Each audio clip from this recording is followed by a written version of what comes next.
Hello and welcome to Warblog. Today we're looking at Operation Hammer, Iraq, the 1997. It's actually a Turkish operation into northern Iraq. It's actually very similar, not only to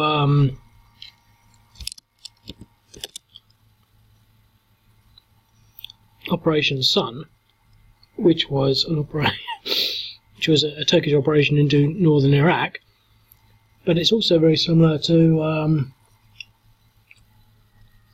Operation Dawn, which is a Turkish operation into northern Iraq, and quite a few others. It seems like Operation Steel, a Turkish operation into northern Iraq. You could sort of use the same scenario. The only difference between this and Operation Dawn, other than probably a few obvious things, because things differed, instead of having 30,000 Turkish troops, they had 35,000. And in all instances, Iraq, Iran and Syria all condemned the action. So it's kind of interesting how Turkey has a long history. I mean, Euphrates Shield seems, to a novice like me, quite new, but Turkey have been going into northern Iraq and probably Syria, maybe less so Syria, but certainly northern Iraq for years. I mean, this is 20 years ago. The thing that interests me perhaps more than this is, well, the units are a lot smaller. I'm not sure whether it says how many. 10,000. Well, this is 30,000. But here, the scale is quite different. If you look at the map, we don't have, Bakram, Mogassa, Az-Zibar. Let's see whether we can find any of these.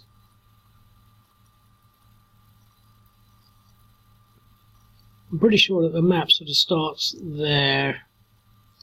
It doesn't go as far down, but what happens that's significant in this? I mean, this is being done during the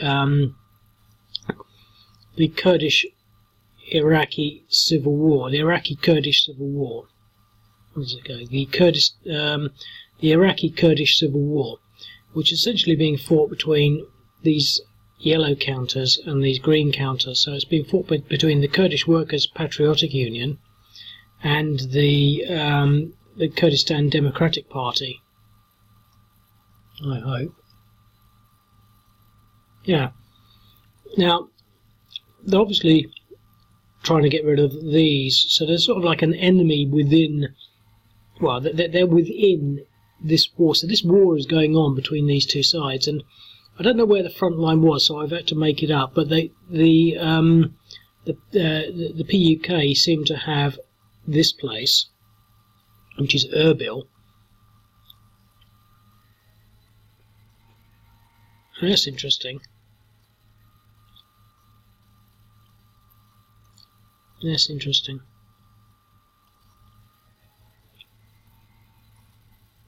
I've never had so many units that it's broken it like that.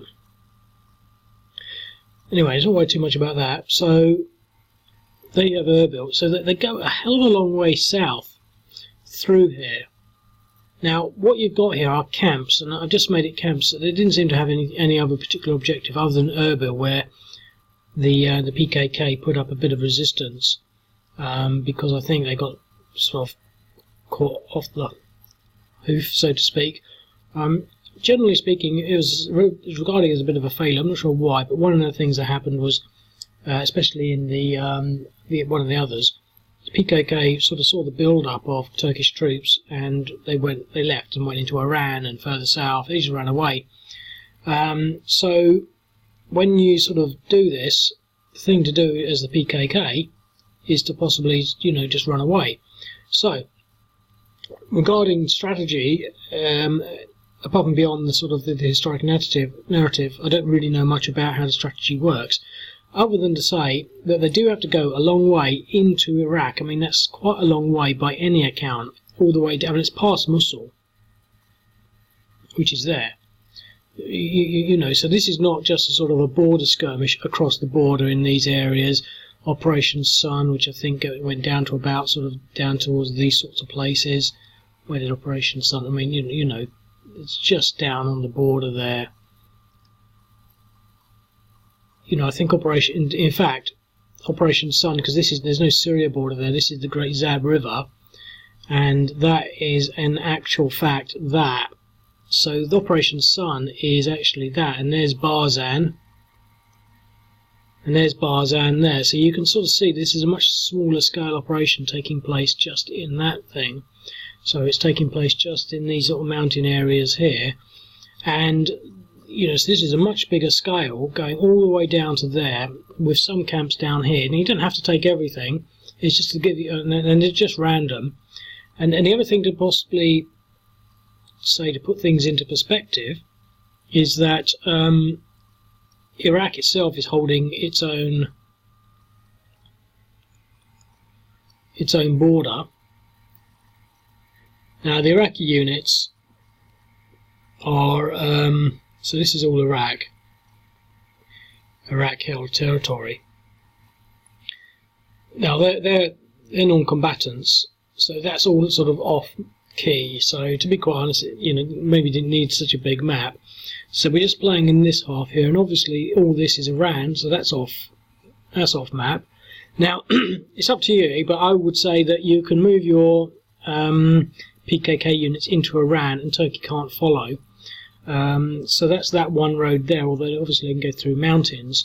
And so when you start to look at it all and look at what you've got here, well, we've got special forces, and these are air mobile at the moment, so, and these are the air transport to extract them. Maybe I should get rid of the space so there's not so much of it, because it looks a bit naff. But as soon as we got rid of these, we'll be okay. So the first thing to sort of bear in mind and consider and think about, perhaps to some extent, is where you're going to put your special forces. Now, we've got the main bulk of the peanuts, and it goes on my throat. The main bulk of the Turkish forces are here. So we've got armour. Wait a minute, let me have a glass of water. Yes, so we've got armour, mechanised, and then following on we've got infantry and the artillery. So there's a huge wedge of sort of pretty powerful stuff coming down here. And I mean, you could go up here through these roads, down there, down here. It's really up to you to choose which route you want to go. And it's a very interesting map, but it looked a lot better when I didn't have lots of units on it, like that, and lots of these silly objectives. But you know, you've really got to sort of get your head around it, and it's going to be a big, complex game. And sort of think, well, how are you going to do this? Well, the thing is, if you assume that the PKK are going to run away, well, you could use some of these special force units to actually block off these roads. I mean, for example, even if you just look at this top section here, you know, we could land there, and that seriously undermines, or there, seriously undermines their ability to actually run away, because they'd have to go through slow-going hills. But similarly, this would be a good point. Now, this is the front line, so you wouldn't necessarily be able to go too much further, but if you've got enough power, why not? So, for example, you might want to land something there. These are empty camps to take them out. With your special forces with defence of 4, you're not really likely to get attacked by these PUK units, and then you can get your air transport to airlift you out, or you can do things like sit on this road here, and that will stop at least the easy run of PKK units from going that way, and then again airlift them out with these air transport units when they're done. So you've got that sort of option. Now, I haven't really thought about it, and I really don't want to sort of start going through the whole thing, really. It's a sort of a game that's going to take a long time to play, and even just a long time to even think about. At least they sit in there quite happily under that. So yeah, I mean, where to put the special forces? Now, just a bit more orientation. These are the main ground units, but what we've got here, mountain units. It doesn't say anything about mountain units, but I put them in because I figured that being mountains, they probably use mountain units. But what we've also got are these. These are called village guards, and they were designed initially to counter the sort of the irregular activity of the PKK and to guard their own villages. But after a while, they grew to almost a formidable force in their own right. And the book, which I have opened up somewhere but don't have it in front of me, I should put a link to that. I wonder where it is. It's a Helsinki thing. Oh, here it is. I'll show you the cover. The Invisible War in North Kurdistan by Kristina Kuivanen, and it's a massive document. I'll put a link in there. So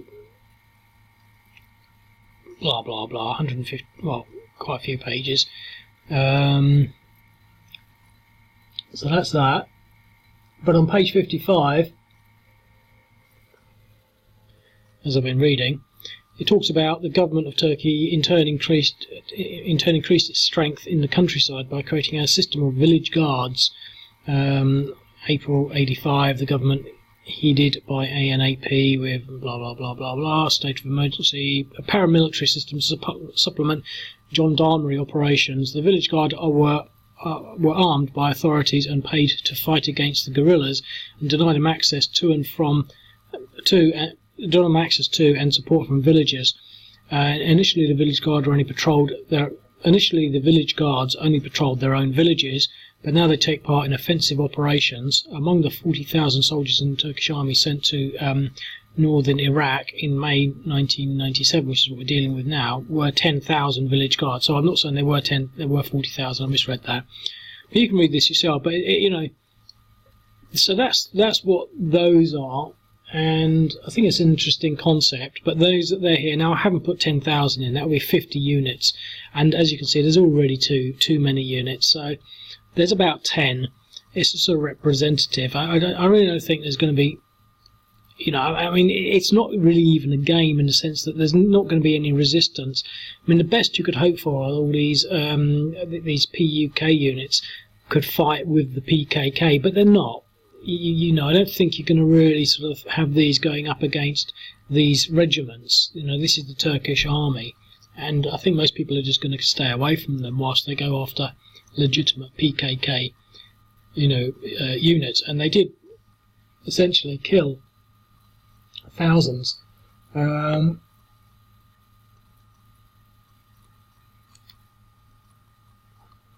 see. Well, it says nearly 3,000 PKK killed, Turkish claim, 2,730. So, and it says it was unsuccessful. And I think the reason it says it's unsuccessful because the PKK came back. Well, I don't think anything is going to get rid of the PKK, just like ISIS, they're just born and bred now. I mean, their heritage is just stuffed full of it, and I don't think they're going to ever get rid of that problem. I mean, if you think about it, these are just so uninhabitable. It's in the blood, it's in their DNA, I imagine. But anyway, I mean, I don't want to say that, but obviously, taking out nearly 3,000 of them, it might be unsuccessful, but it's still a huge chunk of those sort of terrorist type guerrilla people that are not going to be around to attack Turkish interests ever again. So I'm sure it must have had some effect. Just because it didn't destroy the PKK completely. The same goes for Afghanistan. They've been trying to get rid of the Taliban there and Al-Qaeda for years. So anyway, so we've got that. So we've got the mountain troops and we've got the village guards to help. Now, I don't want to sort of do this whole thing, but I think before I actually even consider See, I think you've got to sort of just sit there and think, well, what am I going to do with all of these special force units? Now, there's nothing in the documents that say they were they had special force units, but I'm going to assume they did. I'm going to assume they had helicopters. That's why we got these helicopters here. These are attack helicopters.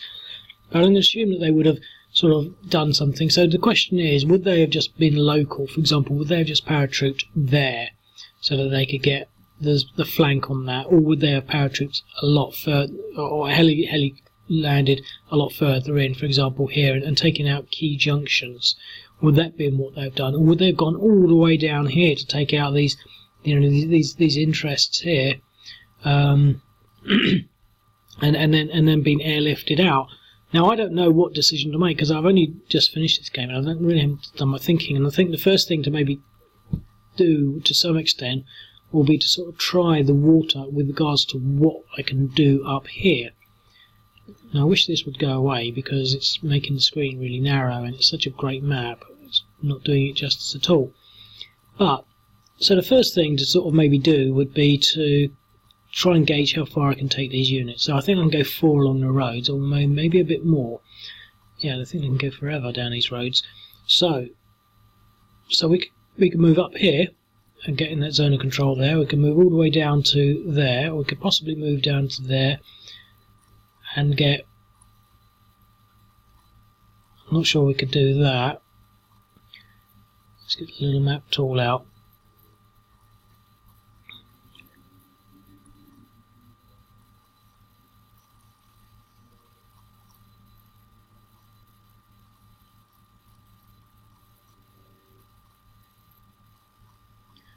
Let me reload it.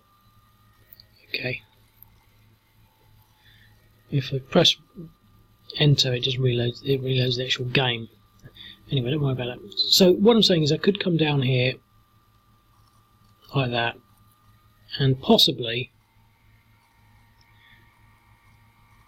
and then I could land there. For example, I'm just saying as an example, and then I could, get these other ones here. And I could use this first operation to definitely take out those 2 units.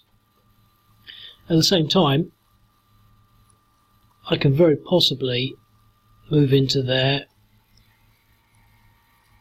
I could definitely move into there. I've got that. I could take that.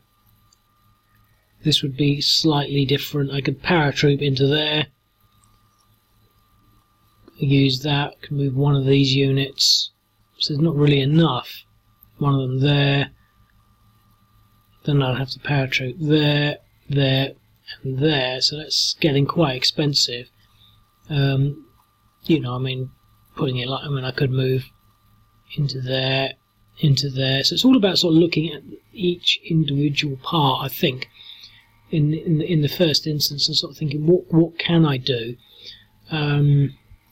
Because the thing is, it becomes so dynamic, I think. The thing to sort of possibly try and achieve is to block and slow their ability to actually get away. Now, the thing is, if I block that road, it doesn't really make a lot of difference, because they could just go into there and through the hills, through the mountains. So that's not necessarily going to be a good move, but it's definitely taking a couple of these places. For example, they can't move through here because this is it's DP. Kurdistan DP, KDP.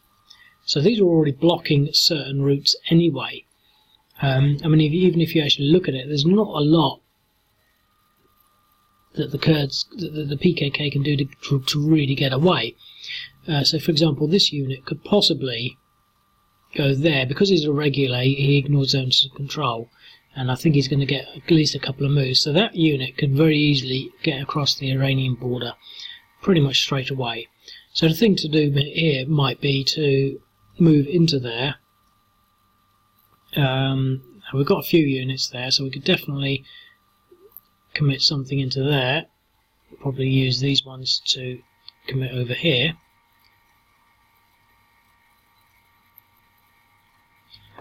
Now the irregulars move quite quickly, so the village guard could be good at getting into little places that the mountain troops can't get to. I'm not sure what the mountain troop movement is at the moment, but they move ignoring zones of control. So I could possibly move that into there and get us around on that, which will give me those 2 units. But this is what I'm sort of trying to convey here. It's sort of, what to do and considering how to do it, and bearing in mind you've got these sort of magically appearing special force units and how to apply those.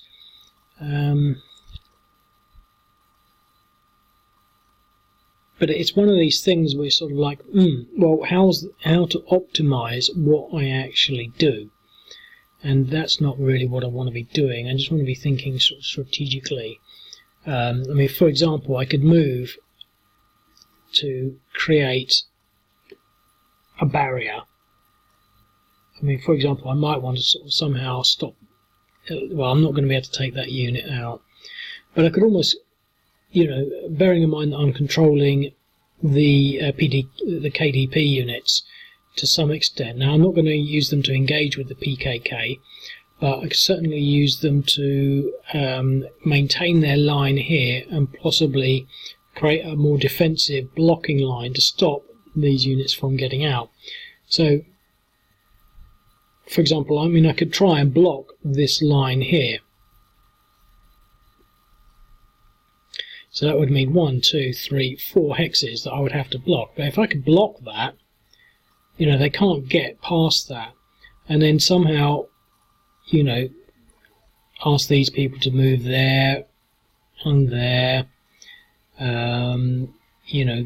Maybe one of my own units there. And then we've got this natural river along here. And I'm not sure whether regular units can go across it. And then we've got this bridge, this river hex here, and then we've got the Iraqi. So it's not going to be that hard to completely block that whole line, and that gives us an entire pocket of these units. In theory, we should be able to crush completely. And then obviously we've got to maybe take a few of these. But obviously, what we know we're going to do is we're going to drive with this lot somehow all the way down here and then painfully past this Iraqi unit. I might move them back actually. Not sure how far forward they would be.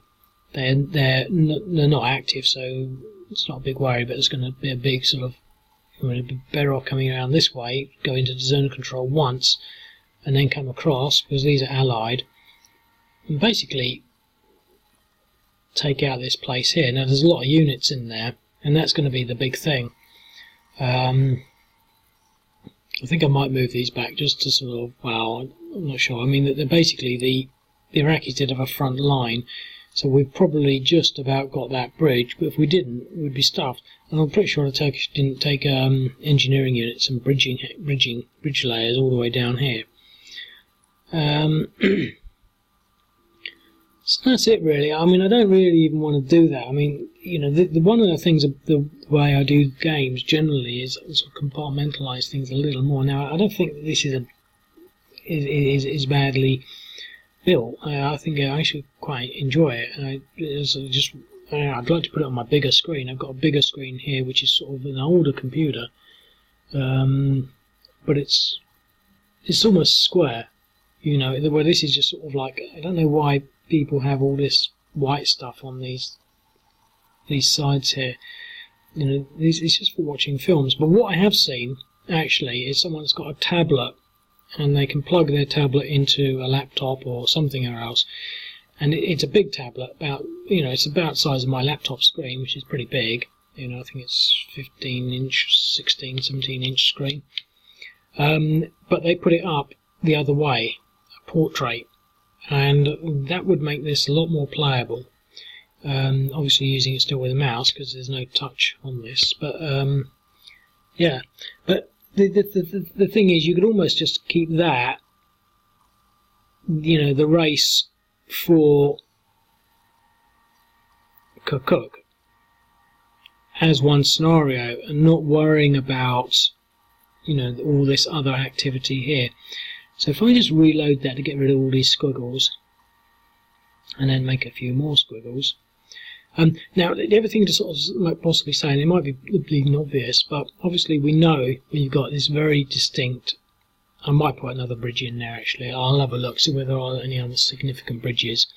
This is a very significant barrier. We've got essentially that line there. So we've got two lines of terrain. That's what I'm trying to get to here. We could say we've got three, but we've got this, which is suited for our motorised units, motorised artillery, tanks, and mechanised infantry, which is basically going to come down this way. They're not going to get through the mountains. And then we've got this, all the mountain activity here, which is a sort of a funnel coming down here, with all of this mountain traffic coming down here. So there's like two scenarios here. And then we've got the long range activity, which is all down here, which you've got to sort of think, well, how's that actually going to work strategically? Now, thinking ahead and in advance, you might want to just sort of send the, as I said a couple of times, the special force units down here. 1, 2, 3, 4, because it could be that they'll try and defend those, and then we've got to say, well, okay, well, if we do that, well, they're pretty safe up there because they're worth 4 in defence in mountains. That would triple to 12. I mean, this unit will not be able to attack there. It's not even 1 to 4. So they're pretty safe. So we could do that, and you'll get them back in about 4 turns or something. So you'll actually be able to sort of re-land them elsewhere. But the thing is, because it's empty, you might sort of think, well, we can just go in there and take that objective out before the PKK start falling back with all of these units, and essentially concentrating their formations, behind here, because once they're concentrated, they might be quite tough to get through. Now, I don't think there's going to be too much that's going to get in the way of these units, but the thing is, they've got to get all the way down there. And the only other thing that I have considered, and not putting it in the rules really, but obviously this campaign goes on from the 12th of May to 7th of July. Now, that's only about 6 weeks. I'm not going to think of calculating it, it's a whole month plus another. It's probably about 7 weeks. So, I'm not sure how. I think that, that this whole Kirkuk thing is going to be significant and key to it. So what you might want to do, and I don't think there's any real sort of big risk here because we control this with our allies, the KDP, and there's not much that they can do to stop that. But what we really need is a clear line sort of all the way through here. It's a shame we can't attack the Iraqi units to sort of clear that road up and get a good fast route through. But you might sort of say, well, hang on, well, might it be faster coming through here and down this way? So let's reload that.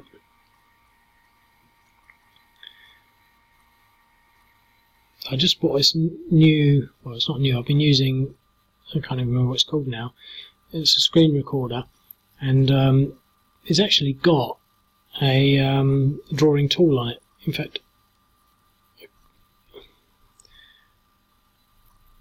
there it is there. If I click that,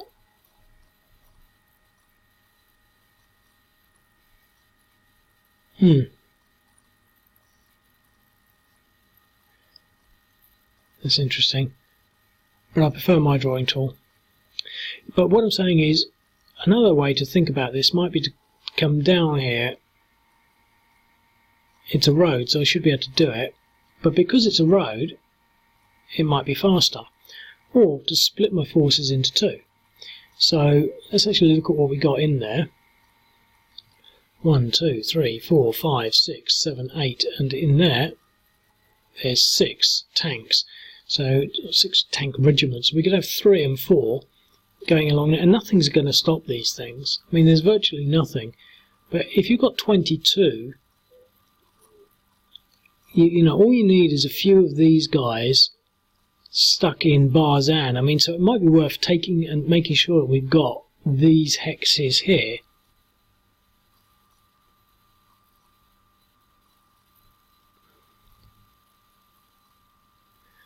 Let me reload that.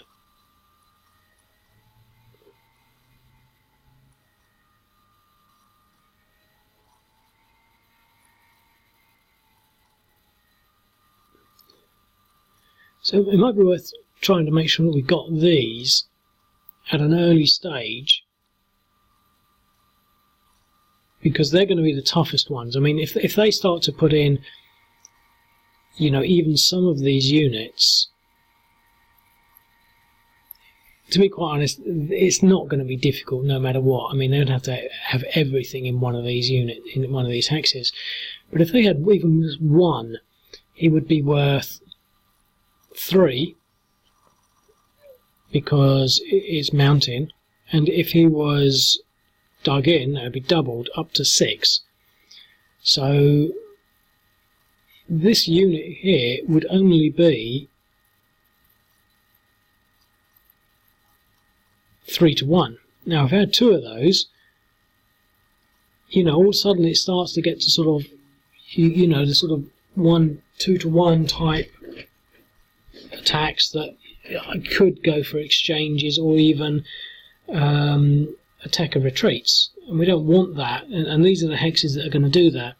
And again, but the only thing is, it's, you know, that's in comparison to sort of going through these zones of control, or making sure we can go through here to get through to that hex here, plus the fact that it's not a long road. But the thing is, it's not actually that, you know, we've got road all the way down to there, and going through just desert, I think is going to be 4. So that'd be 1, 2, 3, 4, 1 turn, 1, 2, 3, 4, 2 turns. So it's not necessarily going to be that much quicker, but we could actually just split them up into 2 anyway, with the intention of forcing these units back, like a hammer and anvil action, so to speak, you know, like in a wave almost. But anyway, so that's that. I don't really know what more to say. I don't want to start playing it, because I just wanted to sort of, although I could do, I think you've got to have a good think about what you're going to do beforehand, and I think that's all part of the fun. And I just had the fun actually moving the counties to think, well, I don't know. So you've got to sort of say, well, okay, I'm going to try and I'm going to maximise what I can with my special forces.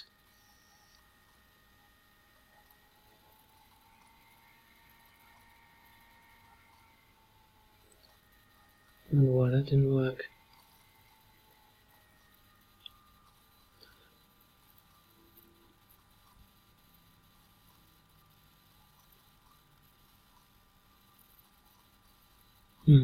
One minute. Okay, figured it out. The reason it didn't work was because I had the drawing tool on. So I've got the drawing tool, and I'll try and land here.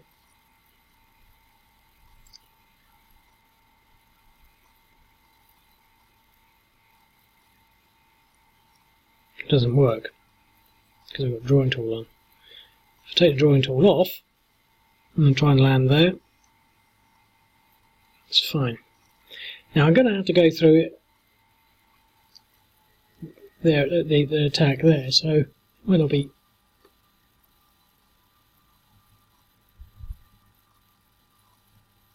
well, so for 2 depressions getting into there, so that wasn't easy.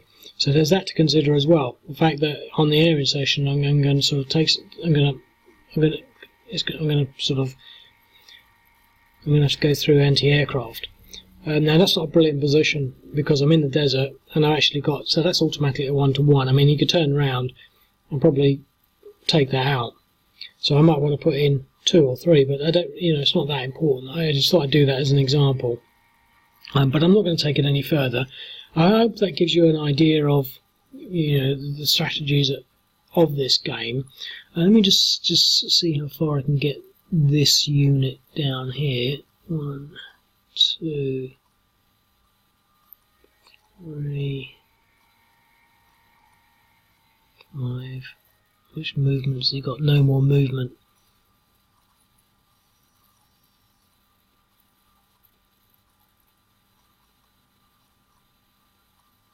So the first turn I can get that line there.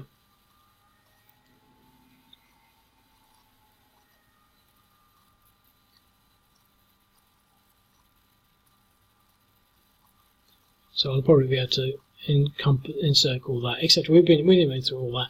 So anyway, if you feel that, you know, you want a mega game, so to speak, I mean, in the small sense, I mean, it's obviously a lot of thinking. So if you're thinking, well, I really want something to do for at least a couple of hours, I reckon this take a lot more than a couple of hours. Then sign up and see whether you can get your head around exactly how easy it's going to be to take Kirkuk as the Turks. Okay, I'll speak to you later. Cheers, bye.